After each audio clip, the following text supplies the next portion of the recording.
sampling. And what do they have in common, these three parts? So the first part, of course, we need to validate the signatures, and the algorithm there is ACDSA.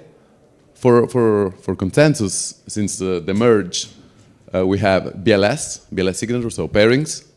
And some years ago, we introduced KZG commitments, so data availability sampling use heavily pairings as well. Now, what do they have all these solutions in common? And this is a recap of what I've done last year. I've showed this stuff already last year. I'll go quick here. Is they all use elliptic curve. So, and in particular for ECDSA, we use the same curve of Bitcoin, SEC P256K1, and for consensus, we use a pairing-friendly curve that is like the best curve that is out there. There's BLS 12381. And it's the same curve used for KZG commitment. So curves plus pairings. So we all know, I hope since you are here, you know about this trait of quantum computers. So we have this famous Shor algorithm that in polynomial times breaks discrete log problem for elliptic curves, and not only on finite fields, and it breaks factorization, so RSA, and we've been working on try to migrate Ethereum to post-quantum for a while, but we give an acceleration. In January, you might have seen this this tweet by Justin, and it kind of changed a bit my day-to-day working life because, yeah. We were working on it, but now we have been more serious about that. You can find a lot of details on this website, postquantumethereum.org. And as well, we try to put some more information about our long-term plan that goes from now until 2029 here. So again, 3 different layers, that is consensus, data layer, and execution. And many of these boxes involves quantum. So this is like the high-level plan. So for execution, we have this post-quantum transaction signature calls. For consensus, we have this project called Linear Ethereum. And for data availability sampling, we're still working on it. So we have some solution. We didn't still choose which one is going to be, but there are a lot of talks. For this specific talk of today, we focus only on this box. So post-quantum transaction signatures. Next call is today at 3. Everyone is invited to come. It happens every couple of weeks. Usually it used to be at 4, now we changed the time. We have 3 CET. Today is going to be, we have topics usually. Today is going to be hardware wallets. We have a couple of invited presenters. One is here, it's Connor, and we have ledgers. Here's Connor, and Ledger is gonna present something as well. So, what about post-quantum algorithm? We need something that resists to quantum computers. So we need new maths, so new engine. This is the winners of the NIST competition announced in July 2022, and there are 2 categories of maths that has been chosen that resist to quantum computer. There are lattice solution. There are like for signature are dilithium and Falcon. For encryption is Kyber, and for signature the other candidate use hash function, so it's Sphinx Plus. Again, for the moment we don't care about encryption. We focus about signature. That's what matters. So at least we don't have this problem called harvest and decrypt later. So the next slides are going to describe, if you skip the calls in the last months, this is a recap of the calls, and it's a shout out for people that helped me during this little journey so far. On the first call, we basically we have seen some lattice solutions. So we had the authors of these 2 EIP that they will potentially offer some some precompile for Dilithium and Falcon that are basically part of the NIST algorithm chosen to replace ECDSA. And we had, so with Simon and Renaud presenting these two EIPs, and they as well showed a working demo that actually worked with the non-native account abstraction, so ERC 4337. And they showed that actually we could have this algorithm replacing ACDSA with actually some good price. So from the guest perspective, it's actually a good trade-off. And the second things second talk, and I think Stefano is here as well. We had Stefano and Fabrizio presenting the proof of seed. This actually is an old idea of a post of Vitalik, I think was already in 2020. Vitalik showed that some thought about how to hard fork in the case of quantum emergency. And the idea they presented is pretty actually simple, to execute a bit less, but the idea per se is not too hard. And it starts from this observation. So the Ethereum address is actually nothing else than the SHA-tree of the public key. So the public key is a point on an elliptic curve. But if you've never done any transaction, you never expose the public key per se, the raw public key. You expose the SHA of it, and even quantum computers are not able to recover the public key. I mean, we have some algorithm that breaks hashing, this called Grover, but it's actually not a thing. So that was an idea of Vitalik, to have a proof of seeds proof of seed. So at zero knowledge proof of seed, the fact that you actually knowing the seeds of the public key. And we had again Stefano and Fabrizio here that showed this idea implemented. I think that Stefano will have a talk tomorrow or today that will see the demo of this idea. And you can find the article on this QR code if you're interested. The second call, we focus on the missing algorithm. And so the theme of the second call was a hash-based solution. Then, I mean, for a hash-based, it's actually way easier to have way less assumptions. And again, we had Michael from Blockstream, and yeah, it's not an April Fool joke. You read Bitcoin, it's actually real. So it showed us a hash-based signature scheme for Bitcoins because they have the same problem. I mean, they aren't special. They will have issues if quantum computer will actually be a thing in a few years. So they need to think about replacing the ACDSA signatures as well.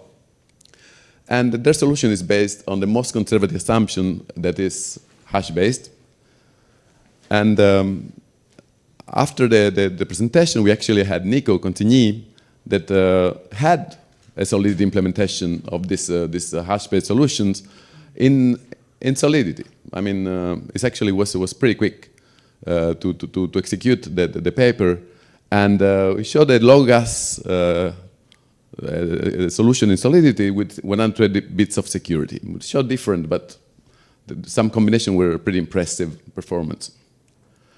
Now, this is the slides I want to spend a bit of more time because it's kind of tells many things. So the size is not the only parameter we are interested at. There are many axes that we need to take in consideration. As you can see, actually, Falcon is the one that gives us the best trade-off for signature size, but it has issues. I mean, you don't see the thing that I want to highlight here, that nowhere we have all greens. So it's in the quantum solution, you don't have something like elliptic curve that gives it all, but it's really about picking your poison. And you have trades-off, and so if you think, for example, Falcon, that you see mostly no red, but the main issue, in my opinion, of Falcon is this one, is the hardware implementation. I mean, to verify Falcon online, so with the precompile or with Solidity, is not a big issue. The problem is signing. It uses floating numbers and hardware that they have actually not a lot of RAM. So they actually struggle. At the moment, it's impossible to, for example, signing using Falcon. Dilithium, from the other perspective, does not have this issue at all. But look at the size. I mean, we're talking about 2.5K of signatures, and let alone hash-based. Now, the fourth goal, yes, we skipped the third, was about account abstraction. We actually had, I did this talk, this ETH research post last year, that it was like, the road for post-quantum Ethereum transaction is paved with account abstraction. We need, despite which algorithm we're going to use, we're always going to use account abstraction. This is a fact.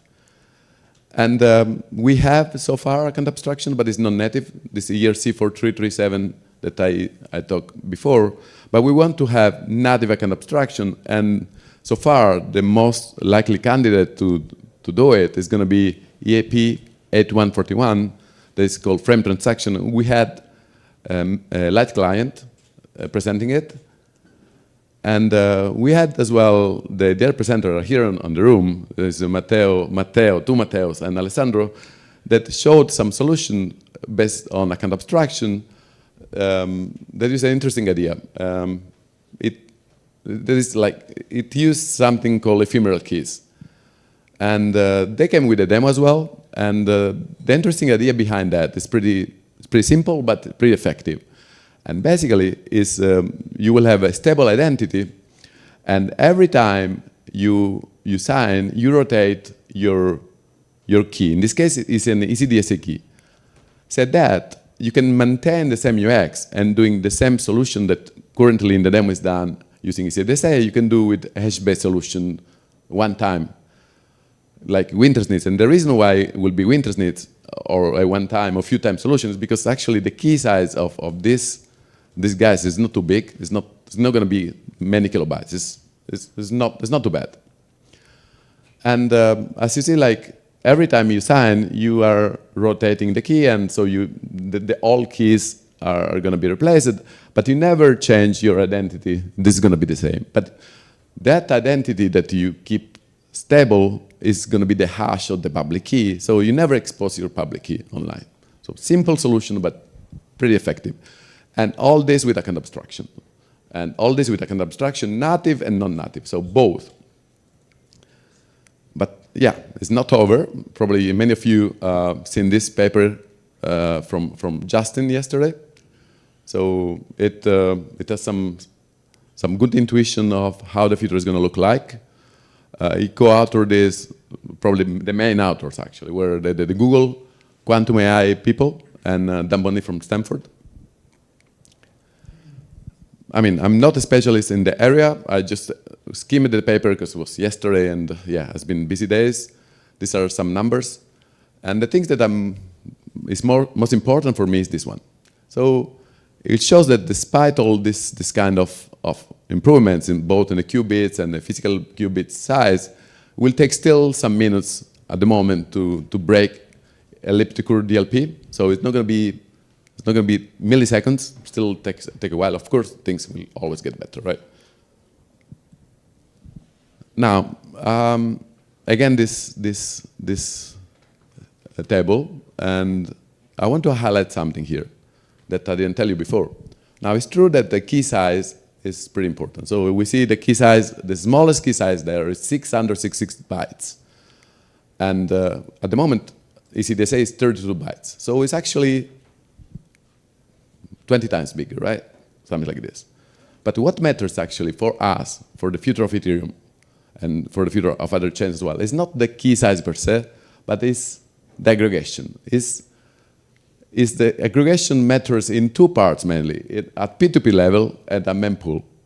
And even if the key size is big, but we are able to aggregate the signature in a way that doesn't impact too much the peer-to-peer layer and the mempool layer, we won. So this is kind of my take for the plan of the next years. So we are now 2026, where we are going to try to implement these ephemeral keys solutions with your help, I hope. And that solution there, the main part we need to focus is UX. So we need to talk to wallet, both physical wallet and software wallet. And hopefully, this doesn't depend on me, but it's ACD, so it's consensus people, the core dev. We need to give us native account abstractions, so we can use account abstraction and this solution that are based on ephemeral keys. And the long-term plan, that this should happen around 2029, hopefully, is Lean Ethereum giving us these aggregated signatures enshrined in the protocol. And with Lean Sphinx, that the solution is super safe because it has only assumptions that are hash-based. But even if the key size, the signature size is big per se, the fact that we can aggregate will not impact too much. The mempool will not impact too much the peer-to-peer. So that's my current take at the moment. Might change tomorrow, I don't know. But this is the best view. I mean, these calls so far showed me that this is the right things to do. Let's see how it goes. And I reserve a few more time for questions, but if you want to see some of these things that we spoke, shout out to Giulio. He implemented a testnet. We got this domain, Daisugi, and he has all the things we mentioned here. So both the Falcon in various forms and the ephemeral key solution that at the moment is using ECDSA. We're planning to put as well ephemeral keys and hash-based with the help of Riva guys as well that are working on wallets and other solutions. So this is the testnet and the wallet, but we probably will have more to come that will integrate these things better. And that's basically it. If you have any question, I'm happy to answer.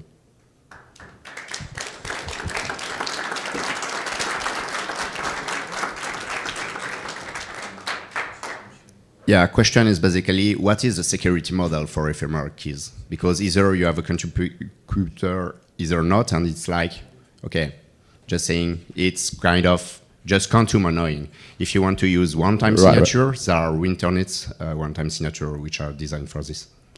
A good question, Renaud. We spoke already about that. But basically, like I was mentioning before, let me find the red slides, that yes, you're right. If we stay on the ECDLP elliptic curve, so the ECDSA, you're correct. But the UX is really the same for hash-based one-time signature. So probably the next thing we're going to work is implementing this UX with Wintersnitz or few-time signatures, so force. So the idea per se, so what we need is UX, and the rest is cryptographically is not too bad. I mean, what we need is UX at the moment. We have people that will use it without thinking too much and clicking a button, and we'll have where they're safe.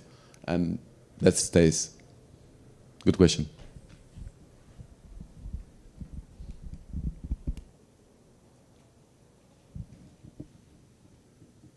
All right, so. Can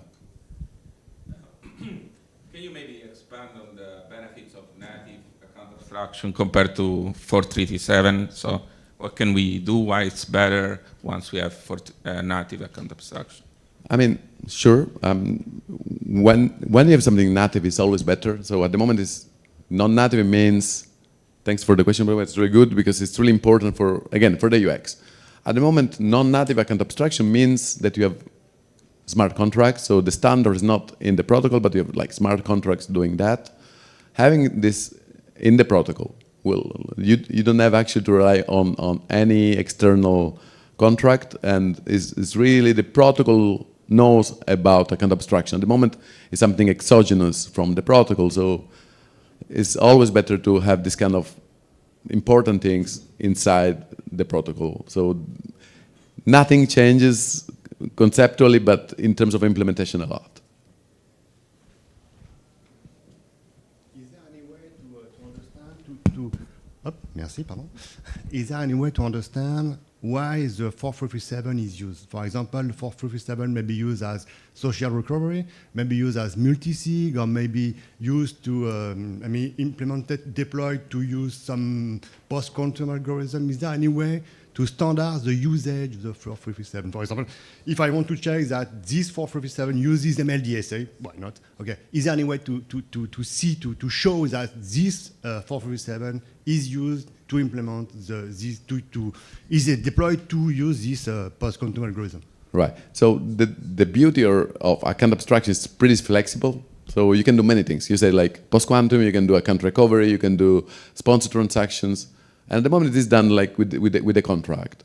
In the future, whatever you can do now with 4337, you could do with frame transaction on any native solution, but it's really generic, it's a framework. So native account abstraction or account abstraction is just a framework to allow you to don't be really tied to the EOA that it just does that. It's really like a framework for generalizing a lot of use cases like the one you mentioned. Okay, thank you so much. A great applause to Antonio.